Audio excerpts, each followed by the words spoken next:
turns round and he says, "You have chosen wisely." Particularly pertinent because of somebody's blog this week. Excellent. Oh, thank you. So, good morning, good afternoon, and good day from wherever you're tuning in from. Welcome to another edition of the Digital Download. What is the Digital Download, Rob? The Digital Download is the longest running weekly business talk show on LinkedIn Live. Today we're asking, what is your internal marketing plan? We have a special guest, Kerry-Ann Stimpson, to help us sort it all out. We'll talk with Kerry-Ann about internal marketing. What do we mean by it? Why is it important? And if it is important, how do we get leadership buy-in? But before we bring Kerry-Ann on, let's go around the set and introduce everyone. While we're doing that, why don't you, the audience, go and reach out to a friend, ping them, and have them join us. We strive to make the Digital Download an interactive experience. Audience participation is highly encouraged. Right, so introductions. Alex, would you kick us off, please? I would. Refer a friend, I like that. Hello all, Alex Abbott, founder of Sapiro and proud DLA Ignite partner. Alex, can I ask you a question? You can. What's that? Is that some sort of certificate behind you? Yeah, this on the wall here. Yeah. Do you know what this is? The DLA Ignite ISP endorsed certificate for social selling and influence. Excellent. What, wow. like that? Yeah, Is it like that? I think there's I only wouldn't three. know. I haven't seen one of those. I think there's. We're not being self-promotional today. I think there's only 3 in the world currently. Yeah, I think you're right. We're all on this show. Uh, Thanks. Rob and I have every intention of making it 5. And to the Thank you audience, for that, if Alex. anybody would like to be the 6th, drop me an Adam. email. Adam, would you introduce yourself? I would be delighted to. Hi, everybody. I'm Adam Gray. I'm co-founder of DLA Ignite and proud to have everyone on this call as a partner of DLA Ignite. Good one. Excellent. Thank you. Tim. Hi, everybody. I'm Tim Hughes. I'm the CEO and co-founder of DLA Ignite and really excited to be here and looking forward to seeing what the audience has to say as well. Absolutely. Thank you. And Tracy. Hey, everybody. I am Tracy Borison, founder of TLB Coaching and Events, where we care about optimizing sales and marketing and the people behind the sales and marketing.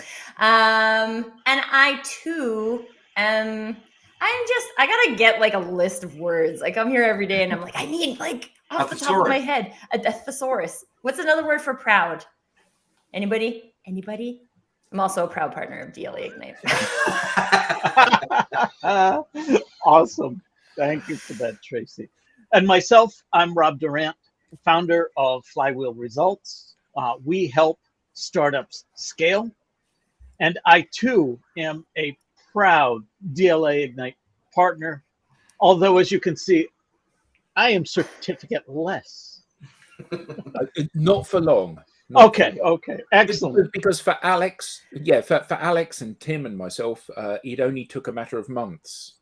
Well, there you go. All right. So, introductions. Thanks for that. Quick note, I want to introduce Kerry-Ann. However, I want to let her know it doesn't appear that her camera is on. So when you get a chance, I'll have you turn that on and we'll bring you on stage. In the interim, I'd like to at least do an introduction.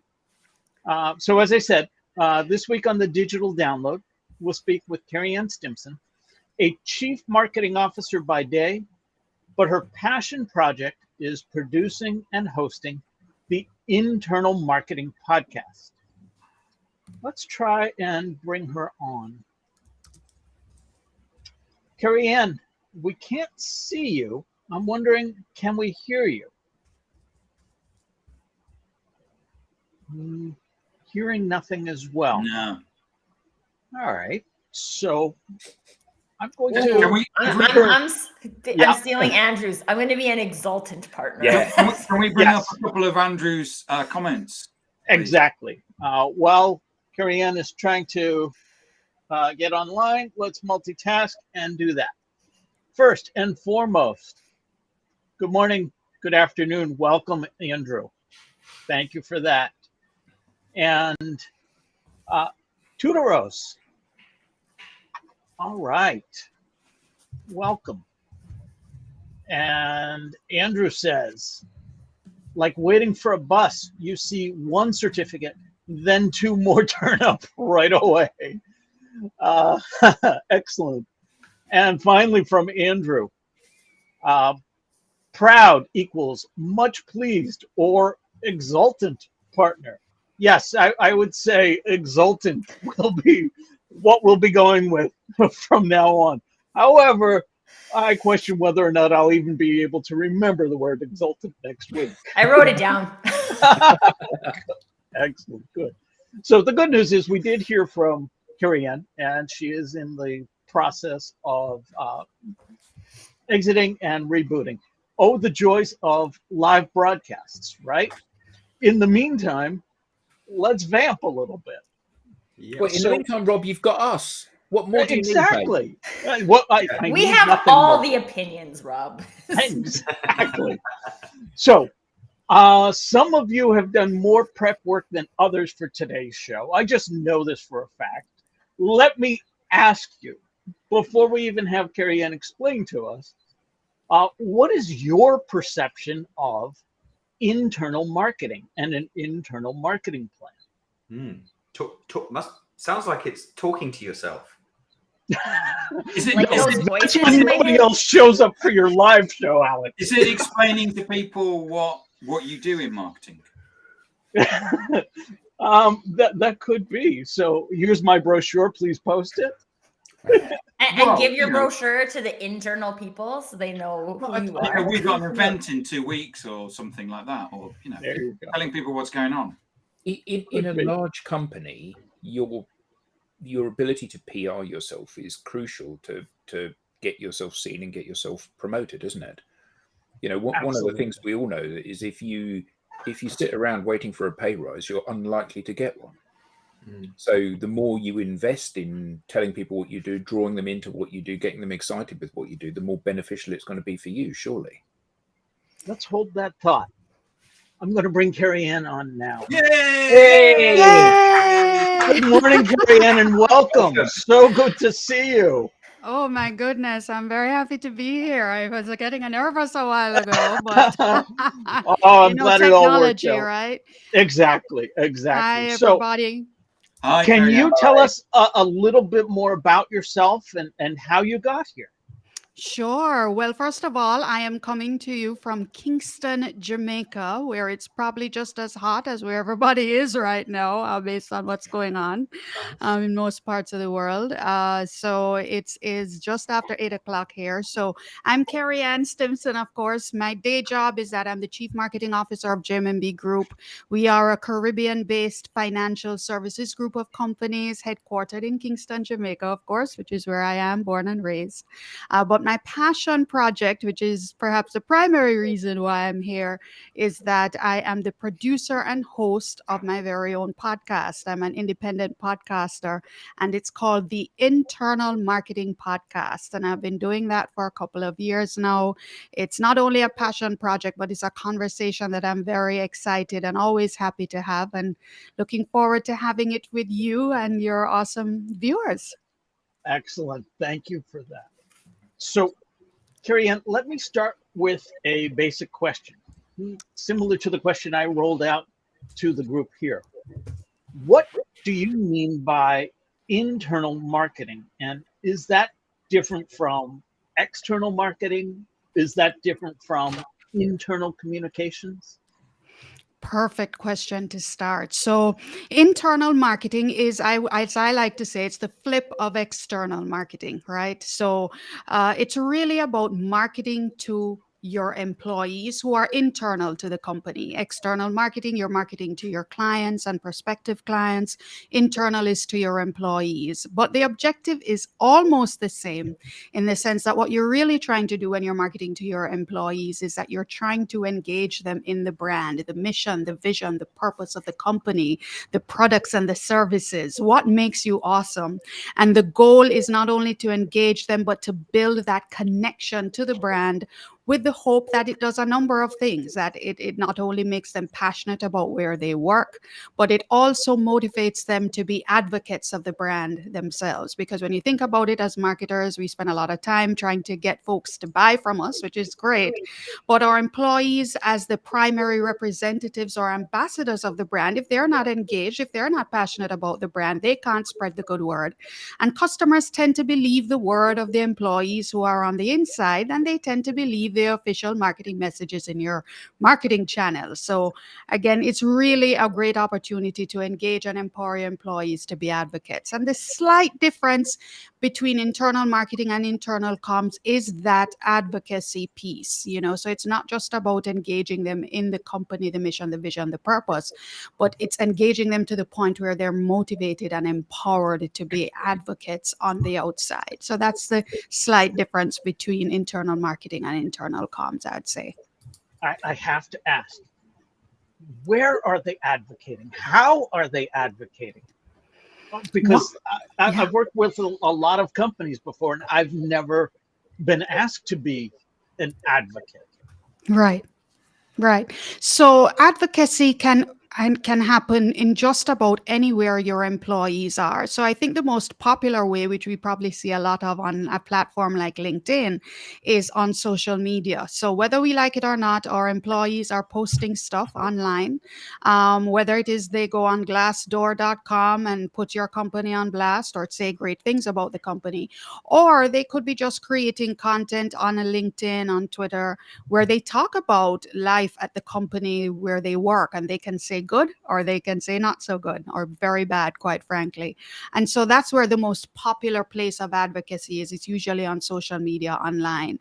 But the reality is our employees live and work many different places in their own sphere of influence. So it could be the tennis club, the supermarket, your parent teachers association, club meetings. I mean, those are the places where your employees are interacting with people in their own communities, in their own networks. Are we engaging and empowering them to speak well of the company that they work, so that the people in their networks would be endeared to the brand as well? So that's where advocacy typically occurs. It's anywhere your people are.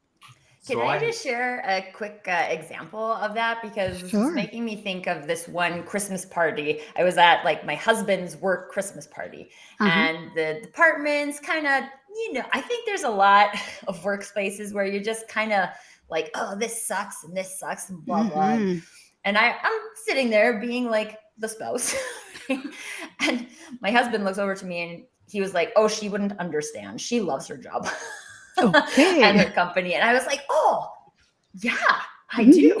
Yeah. And it was even in that moment. So like I would come home and I would talk about like all of these, and not like nothing is perfect, right? But I would talk about all of these things that I enjoyed about my work. And so my husband knew that about me. And then he said that to a bunch of his, and then everyone was like, well, where do you work? And then I talk about it, right? And it's not because someone asked me. It's not like my CEO asked me to be an advocate of the company. Yes, that's it was right. because my experience of being in the company was good. So I shared it with people. I remember going to a job interview once because this local company was hiring and Lego was one of their clients. So I'm a huge Lego fan. So I'm like, I need to go. I need to go to an interview. And I was sitting there and I was telling all of these stories about the company that I worked for. And I was like, man, I don't want to go to a different company. I like working here. So I think it's those types of things. And when when the company shows up intentionally and very minimally paying attention to those types of experiences we're creating for the employees, I think that's where advocacy begins. Absolutely. And I'm glad you raised that example, Tracy, because advocacy can be formal. To Rob's question again, there are companies, a lot of companies, who are putting together formal advocacy or ambassador programs where they're training their employees how to build their personal brands online, giving them the tools and the power to be able to do that. And then there's just advocacy, like just what you said, at a cocktail party where you're just talking to someone, or in the dark social channels of the world, where there are lots of conversations happening that as a company you don't even see. Your people are talking, and how you're empowering them and motivating them just to be excited about where they work. That's our job, and that's what internal marketing helps to facilitate. So you talk about that as if that's a common thing.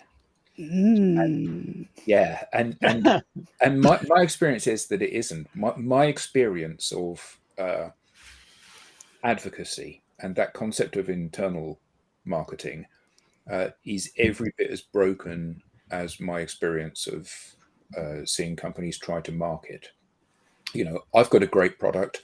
I'm going to keep banging you in the face with my great product until eventually you go, oh, wow, now the scales have fallen from my eyes and now I see how brilliant it is. I want to buy it. And, so we've created an approved set of content which you can share on your social channels. Yeah, exactly. You're shaking your head. For most, I love the faces too. Yeah.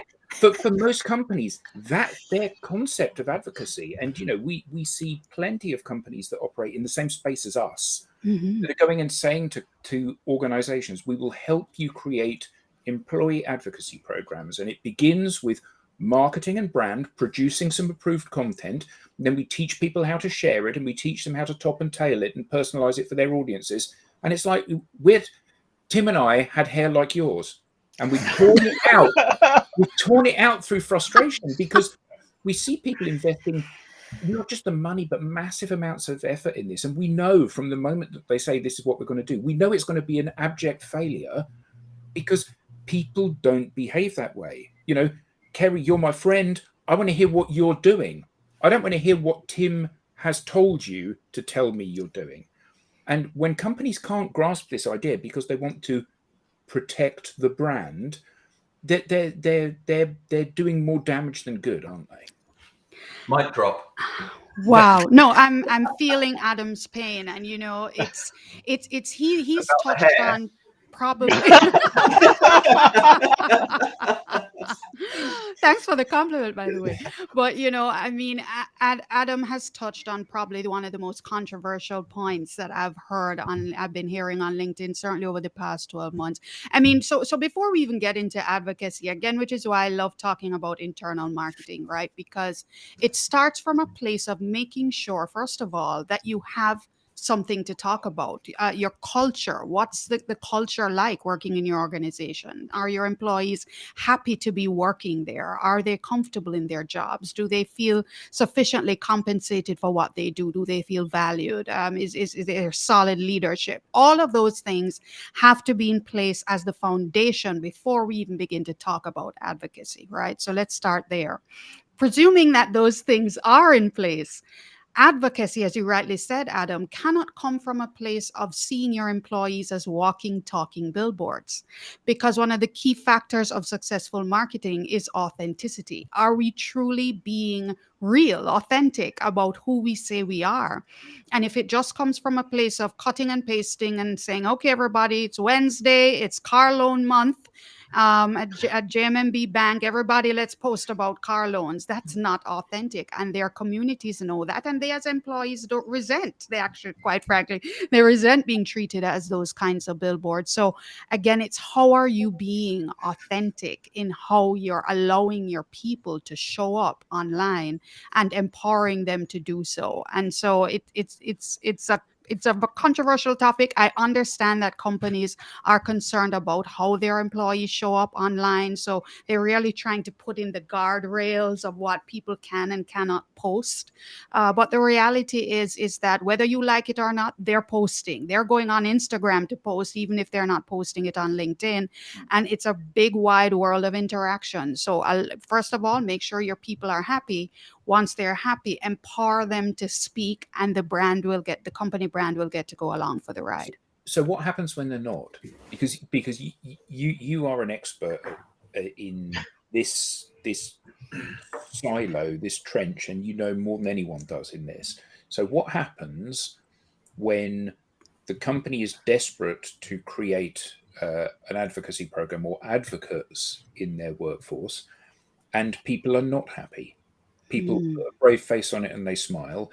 But you listed a whole load of things about, if the employees are empowered and enjoy their work and have good managers and have good leadership and feel that they're properly compensated. And I was just thinking, okay, but that's none. There's no company where that's the case. So let's just, I'm sure there are. It's just not the majority. No, of course there are. There are companies where people love them. And actually, Lego would be a good brand of an example of a company that does that. And it does give people purpose and they feel that they're part of the bigger whole. But they feel like they're building something, don't they?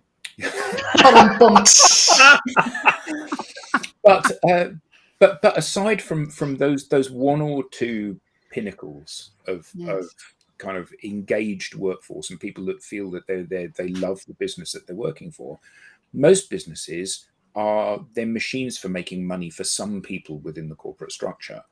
And very rarely, in my experience, not just where I've worked, but all of the people that I know, very rarely do people feel that they are being paid their worth. Very rarely do they feel they have the autonomy that they deserve. Very rarely do they feel that they're not rammed into a pigeonhole which doesn't reflect the most authentic them or all elements of the most authentic them. They're not 100% aligned behind the leadership. And I know that the flippant comment is to say, we just leave and go somewhere that is. But actually, maybe 1 in 100 companies is all of those things. So how do you tackle that problem? And the company says, here's what we want. And you just go, yeah, you don't want that because of all these problems. How do you fix that? Right. So when I talk about internal marketing being the flip of external, so when we talk about external marketing and we say, look, we want to target a particular customer segment, the first thing we do is we reach out to those customers to understand not only who they are, but what their needs are. What is it that they want that's not being fulfilled or what's not being adequately served by the competition, by way of an example. So it happens in the same way with internal marketing, in the sense that my first question to all leaders is dig into your employee base and understand what's missing for you where your people are concerned. So you want to do the research, you want to do the surveys and the focus groups among your employees to find out not only if they're happy working there, are they proud to work there? Do they feel comfortable talking about the fact that I work for company ABC and it's great? And yes, of course, you're going to ask those compensation questions if they feel that, if they feel comfortable with the leadership, but you also want to ask about their engagement in the brand. Do they believe that we walk the talk?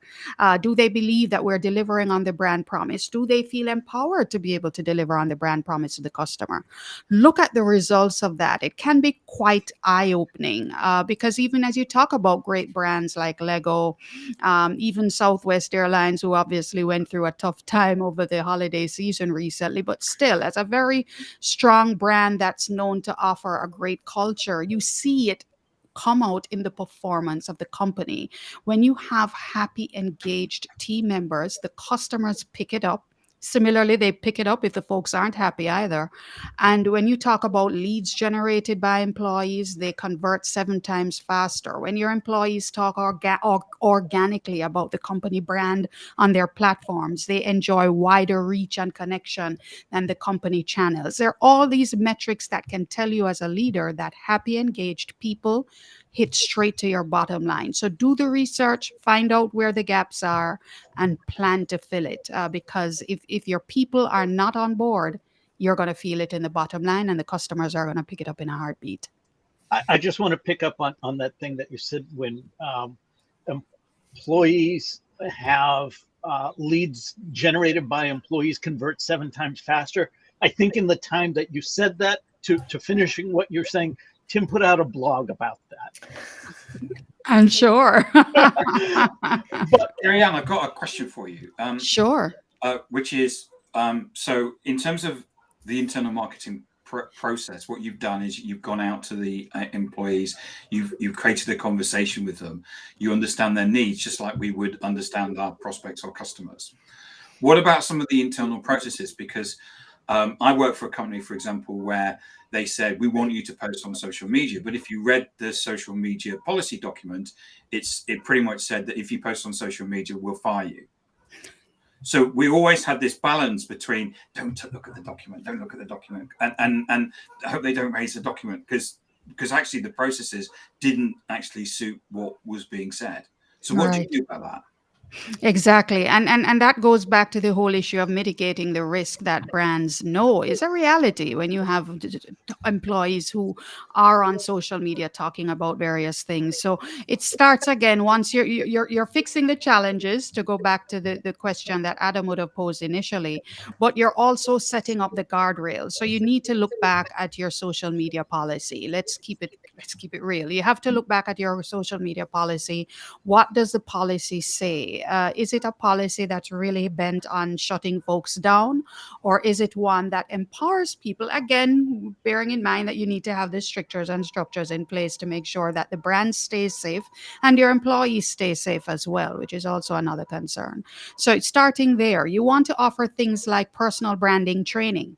It's something that we've done as well, where there are some employees who want to be visible on social media. They're not sure how to go about it. You want to partner with them. We've brought in personal branding experts to talk about how do employees see themselves as a brand, how do they show up online, what conversations they'd like to have. And again, you're building that partnership. When employees see that here's a company that's really excited about helping them to show up in an authentic, effective, valuable way online, we're providing them with the tools to be able to do that. You're also getting the quid pro quo, where they're like, hey, I'm obviously part of an organization that's passionate about people and how they show up. So personal branding training is something I recommend, as well as making sure that you have the policies and procedures in place to keep everybody, including the valuable brands, safe. We had a guy on here from SAP, and he said their policy was don't be stupid. I love that. I love that. And I know you could argue it's a little bit short, but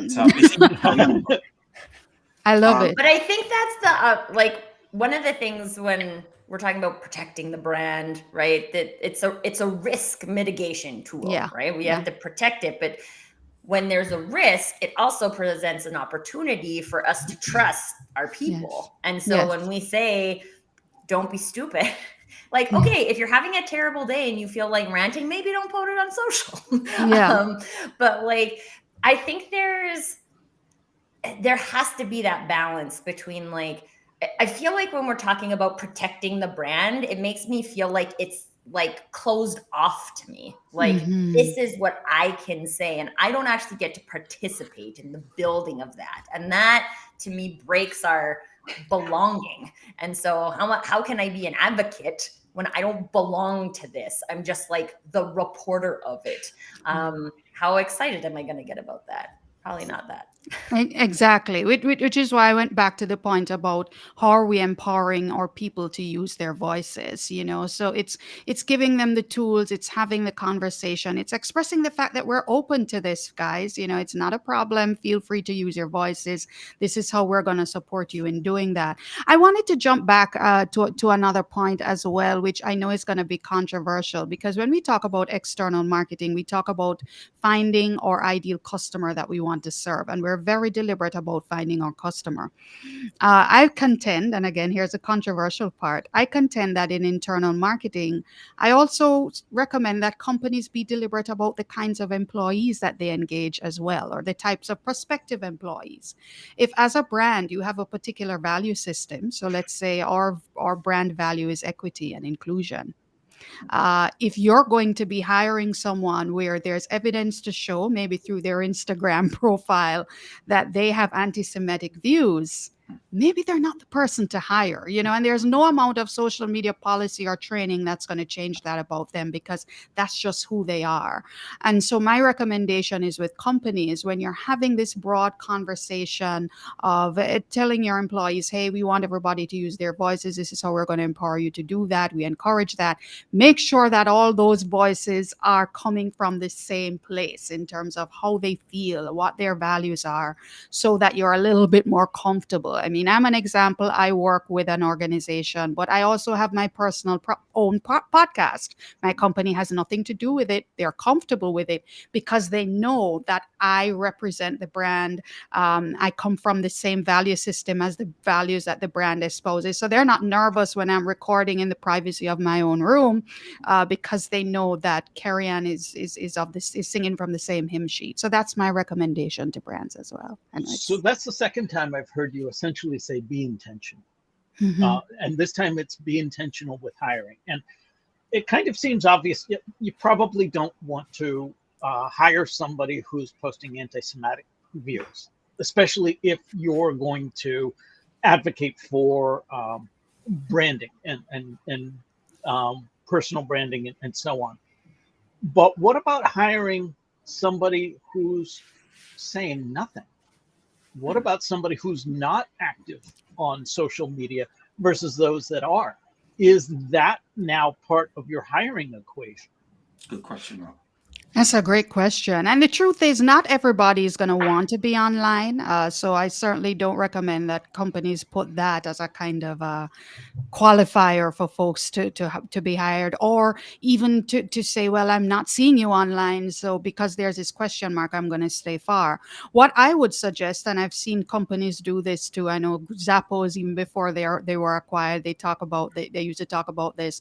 What's your recruiting process like? What's your hiring process? Are you incorporating ways that allow you to see the person that you are interviewing beyond just the interview room? So Zappos would have spoken about the fact that their assessment process included everybody: the security guard, the parking attendant, the receptionist, the doorman.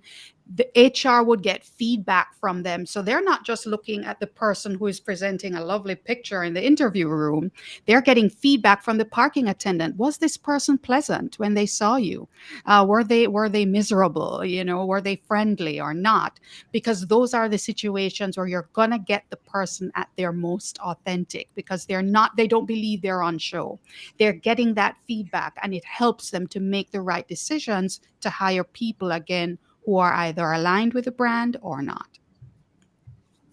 So how is internal marketing done? How is it done right? And what does good look like? So what good looks like, first of all, is brands who are clear about their why and their purpose as a brand. Why do they exist? Who do they serve, and who represents them? So it starts there. How it's done well too is that, again, you have to start from a place of research, understanding the people that you have. How are they empowered to deliver on the brand promise? How are they engaged in the brand? Do they have that kind of an emotional connection to the brand? Like Tracy, do they get excited when they talk about the brand? If that doesn't exist, then you're going to have to work with your people team and your leadership team to do the work to make the changes to make that happen. Once you're comfortable that you have the culture that you need to deliver on an awesome value proposition as you've promised to the customer, then you're going to have to do your marketing on the inside. There is promotion in internal marketing. What are the promotion strategies and communication strategies that are going to work for your team? In my company, we've tried e-newsletters. It didn't really work too well because, readership, sometimes folks aren't engaged. So we've done things like internal podcasts. How do you do things like we had a thing, the social ambassador of the week, where we had team members who were doing stuff on social media or representing the the brand online. And we would send out an advisory to the entire company. We're going to acknowledge Alex. He's our social ambassador for the week. And we give a clip of maybe something he would have posted on LinkedIn, and he gets an Amazon gift voucher, and he gets celebrated. Or there are team members who are creating content, maybe as the official company channel. We collaborate with them and we put them out in our official channels to give them exposure. They feel part, as Tracy said, of the process of building the brand. So do your internal promotions and communication, share that with the world, and again, empower them to be able to use their voices. And, back to Adam's question, some people will need that content boost to start. I don't want to knock companies, because we've come from a place where we've had members of the sales team who want to put themselves out there because it helps them with their targets. They need help with content. We give them some templates that they can play with and make their own. That's a thing too. But at the heart of it, it's starting from culture, doing your promotions, and then making sure that you're empowering your team to be the voice for themselves and also for the brand. So it's those frameworks that you're talking about, I call that social enablement. I love that. Yeah. I love that. I'm going to make a note of that right now. Steal it. Steal it. So what you're describing does sound very complex, and it spans, no doubt, many different leaders across an organization. What I'm hearing is it's incredibly important that the individual involved is totally bought in, even if leadership thinks this is the right thing to do. But who typically makes the decision within an organization about, well, we need to do this, we need to do internal marketing? I found that decision comes from many different places. As a marketer, I would like to think it often comes from marketing, in the sense that marketers recognize that, going back to that point I made earlier about when your employees are sharing content, that organic reach that they enjoy is going much farther and is far more effective than the official company messages, because people expect you to talk great about your company, right? Or the company they expect the company to talk great about itself. But when employees are just, organically just sharing that I love the company that I work with, kind of like what Tracy was talking about, then people tend to believe that more. And marketers recognize that you can't buy that kind of engagement and reach. There's just no way.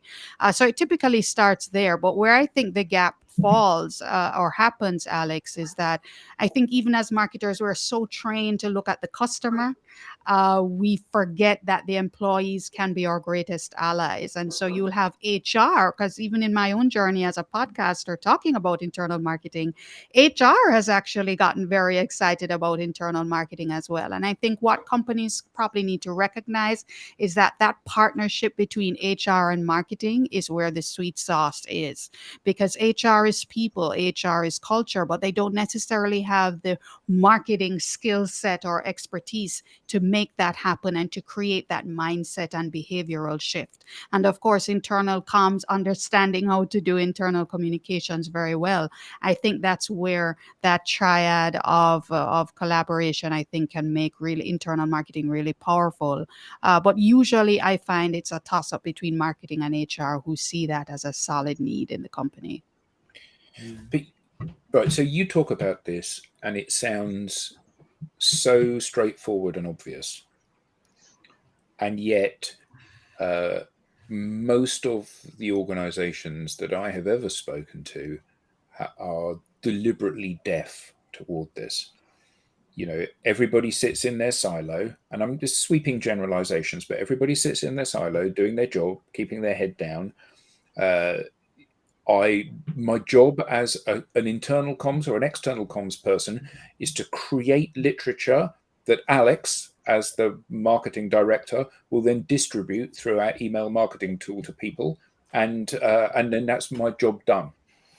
At no point do I stand back and look at the bigger picture and say, yeah, the problem is nobody's reading this stuff that I'm producing. And Alex doesn't say, actually, we need to try something entirely different, because he said to the chief executive, what I'm going to be doing is I'm going to be sending out, to your point, Kerry, an e-newsletter every single week, month, quarter, whatever.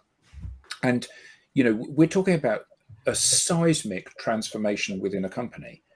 We're looking at the culture, we're looking at the happiness of the employees, we're looking at the remuneration package for people, we're looking at their job roles, we're looking at how the brand is absorbed by those people and how that helps motivate them to behave a certain way or not. We're talking about how we have conversations with those people. What's their preferred channel for conversations? What's their preferred tone of voice and narrative?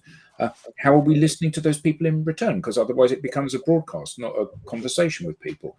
And any one of these is a 6-month project for an organization to implement. This whole thing is like, we're going to take the corporate structure of your company with 100, 1,000, 100,000 people. We're going to throw it away. We're going to start again from scratch, and we're going to do it right this time.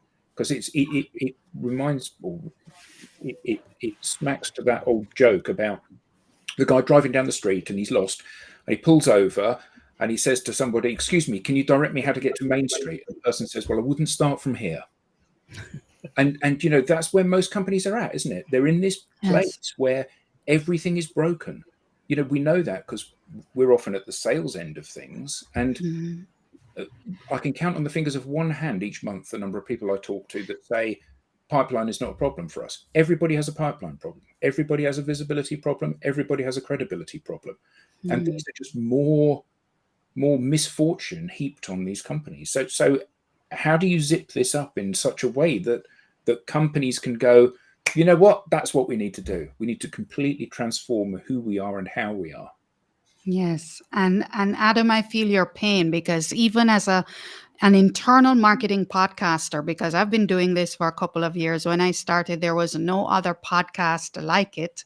I may have seen a few marketing podcasts, may have had an episode talking about internal marketing, but there was no other podcast that had this as a focus. And even just being on LinkedIn, if you look at LinkedIn, tells you hashtags, how many people are following a particular hashtag. For internal marketing, I think maybe by now it's about 100 people who are following the internal marketing hashtag. Employee advocacy, it's well over 1,000. Just to show you, it really is a conversation that's not happening enough. And I think what perhaps seems to be happening is, even as I've looked at the landscape of content that's been generated about internal marketing, it's been largely academic, Adam. A lot of even the handful of books you see being sold talking about internal marketing, for the most part, they've been academic and they remain in the university walls, and they've not made the transition to the business space. And I think what needs to happen is that I think more research needs to be done to talk about and look into companies who are and have been doing it very well. And the measurements and the metrics need to be a part of that conversation as well. So there are certain metrics when you talk about everybody has a pipeline problem. If more companies looked at, well, let's look at the leads generated by our employees, look at those generated through our official marketing channels, and track the velocity. How quickly were they converting, and compare the two?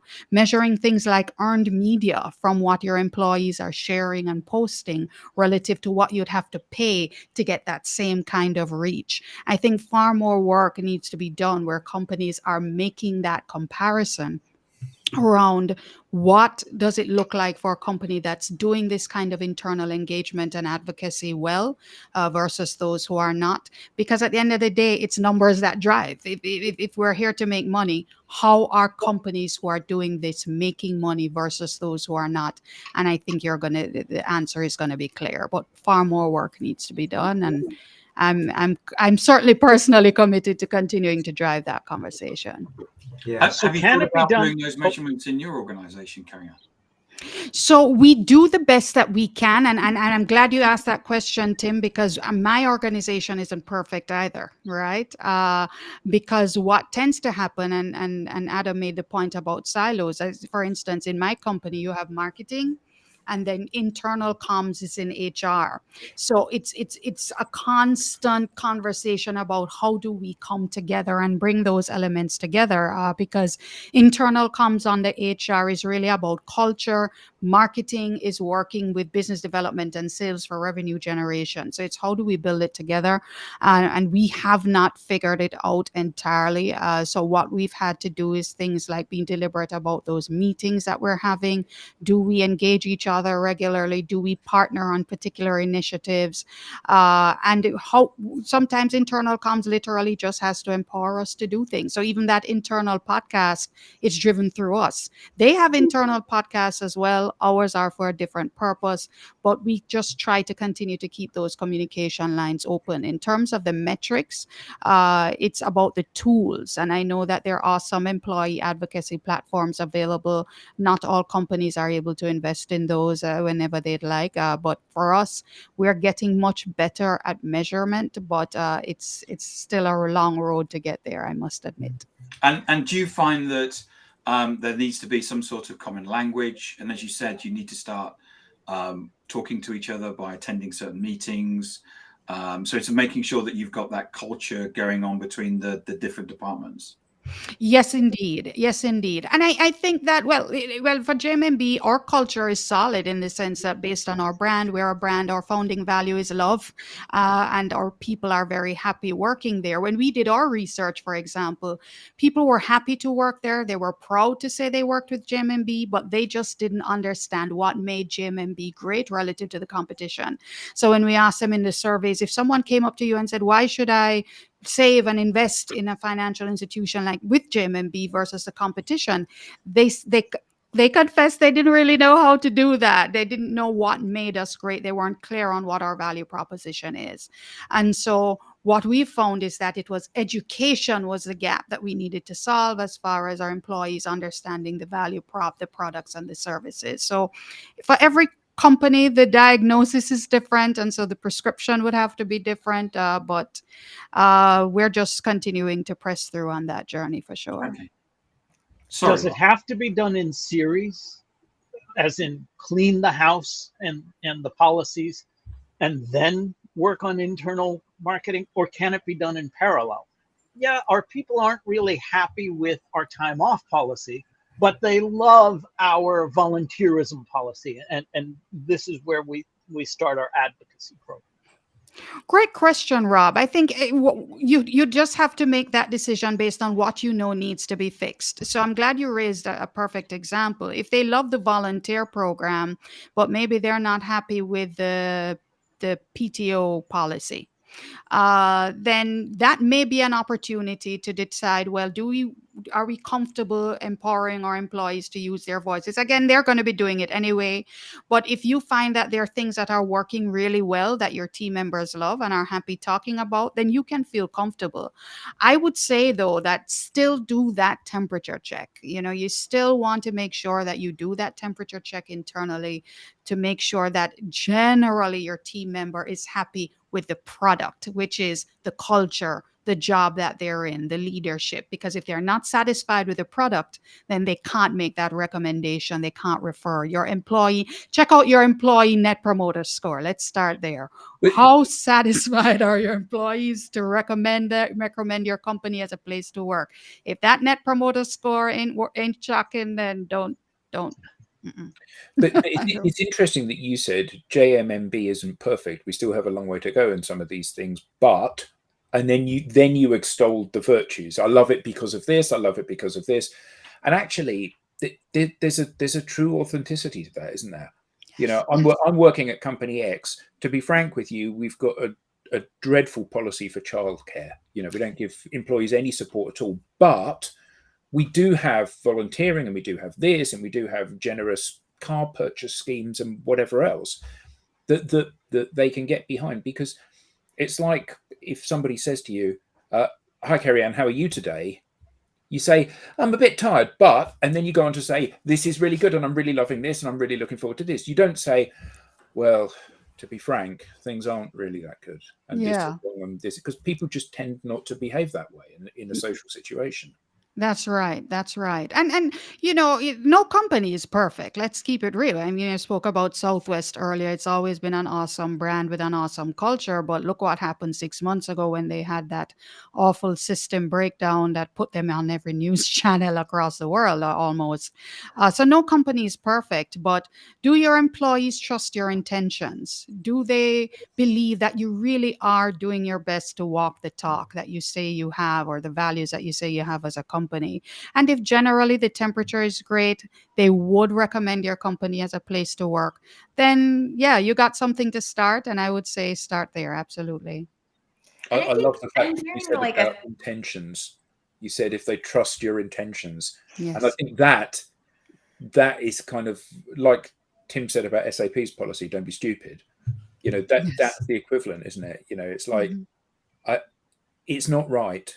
You know, I'm not the perfect husband, but I imagine that I'm better than some. Oh, And yes.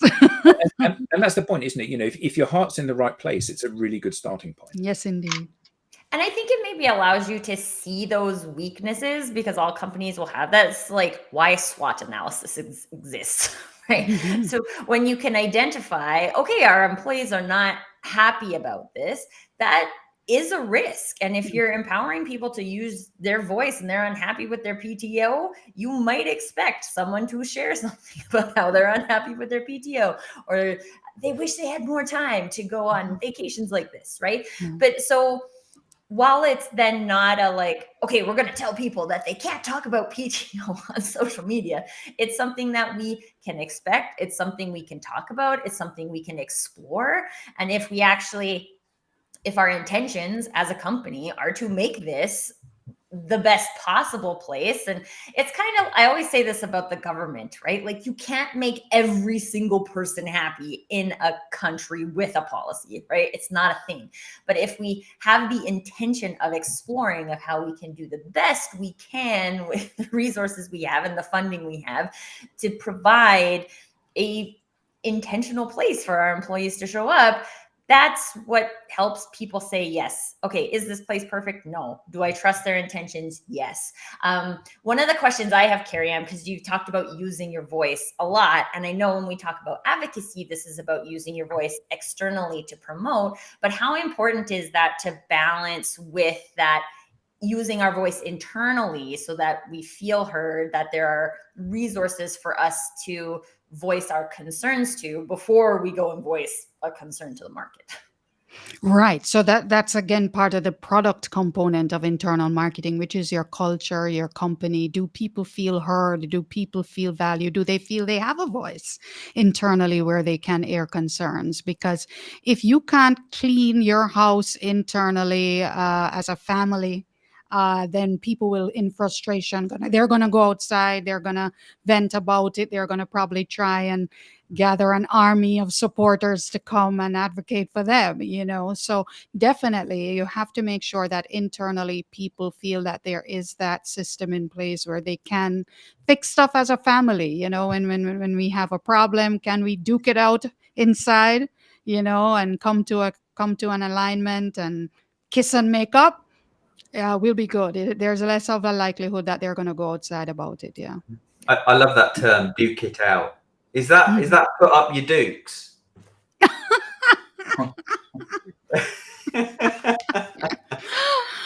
And you know what? It kind of reminds me, Tracy, as you were talking, there's another concern that a lot of companies have is that, if we give our employees an opportunity to use their voices, you're talking about your employees building their personal brands outside. And a big concern that companies have is, well, if my people are building their personal brands, then they're going to be poached, right? Other companies are going to want to come and offer them a better opportunity. And that's another reason why companies tend to want to muzzle employees, because they figure if we put our best people on LinkedIn to talk and to give valuable content, then they're going to be poached.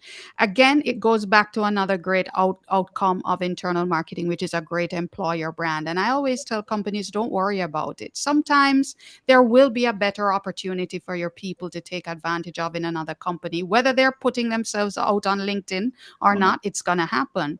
But what also happens when you have great internal marketing and great employee advocacy is that you're building an awesome employer brand that attracts great talent. So even if you lose folks, you'll have no problem attracting great folks to replace those people because you've done such a good job of positioning yourself as an awesome place to work. People are looking on saying, hey, I want to work with Lego.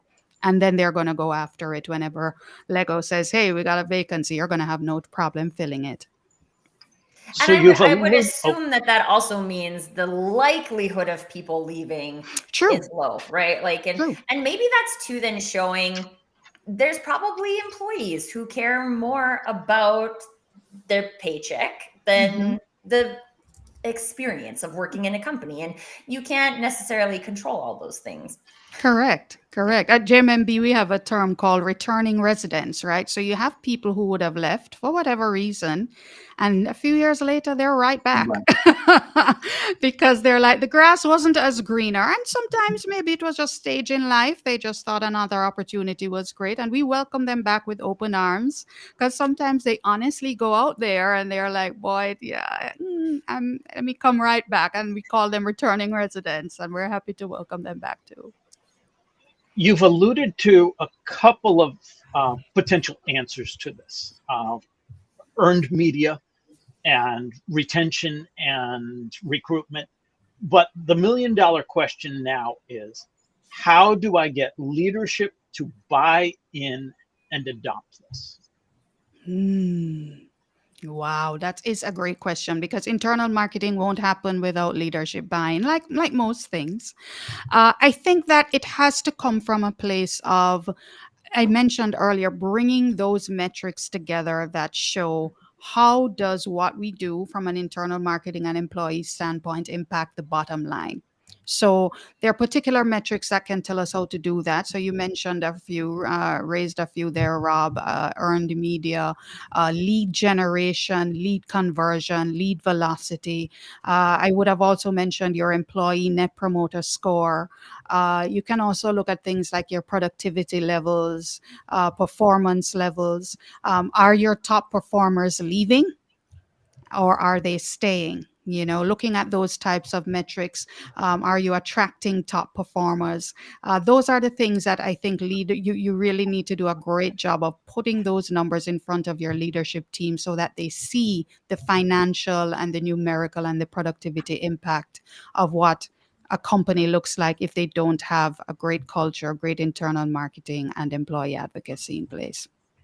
There's that intentional word again, collecting data intentionally and attributing it to the internal marketing and so on, because ultimately, I, as a salesperson, if I close the deal, it's because I did it. It had nothing to do with the fact that, oh yeah, the internal marketing caused the promotion, caused the so on. So maybe you have to take some liberties too as the internal marketer. Yeah, a little bit. I mean, it's a great example you shared about the salesperson, because it's a similar conversation that we have as marketers, where sometimes the sales folks will want to take all the credit, and the marketers said, well, do you think that could happen without a great brand? Hello, try selling something if you don't have a great brand behind you.